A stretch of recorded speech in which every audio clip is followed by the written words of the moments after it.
Previous వీడియోలో marination చూపించాను కదా, ఒక హాఫ్ అన్ అవర్ తర్వాత నేనైతే తవా ఫ్రై చేస్తున్నాను. సూపర్ అంటే సూపర్ ఉంటుంది. ఆయిల్ ఎక్కువగా వేసి డీప్ ఫ్రై చేసుకోవడం కంటే ఇలాగ సిమ్లో పెట్టుకొని తవా ఫ్రై చేసుకుంటే చాలా బాగుంటుంది. ఎప్పుడైనా ట్రై చేయకపోతే ట్రై చేయండి. అందులో ఒకటి నిమ్మకాయ పిండుకుంటే సూపర్ టేస్ట్ వచ్చిద్దబ్బా. మీ ఇళ్లలో డీప్ ఫ్రై చేస్తారా, ఇలా తవా ఫ్రై చేస్తారా? కామెంట్ సెక్షన్లో నాతో షేర్ చేసుకోండి. వీడియో నచ్చితే మర్చిపోకుండా కుసంత కుడిసైతే లైక్ కొట్టేసి వెళ్ళిపోండి అబ్బా. నేను 6 పీసెస్ మ్యారినేట్ చేశాను. అందులో 3 అయితే ఫ్రై చేసేసుకొని ఫస్ట్ నేను తింటున్నాను. ఇంకా నెక్స్ట్ మా హస్బెండ్కి చేసి పెడతాను. ఎందుకంటే తను ఇప్పుడు తినను అనేసి అని అన్నారు. అందుకోసం అనేసి మా పిల్లలకైతే ఫిష్ అస్సలు తినరండి. నేను తినమని పెట్టినా తినరు. ఎందుకంటే ముళ్ళు ఉంటాయి కదా, గుచ్చుకుంటాయి అనేసి భయం.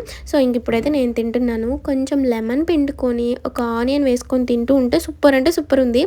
అసలు ఎంత బాగుందంటే నిజంగా మాటలు లేవు. ఇప్పుడు నాకు వాయిస్ ఓవర్ చెప్తున్నా కూడా టేస్ట్ నాకు గుర్తొచ్చి మౌత్ వాటరింగ్ అవుతుంది. నిజంగా చాలా బాగుంది. నిజం చెప్పాలంటే ఫిష్ చాలా ఫ్రెష్గా బాగుంది. మేము బయట ఇలాంటి ఫిష్ నేను ఎప్పుడు చూడలేదు, తినలేదు. చాలా బాగుంది టేస్ట్ అయితే.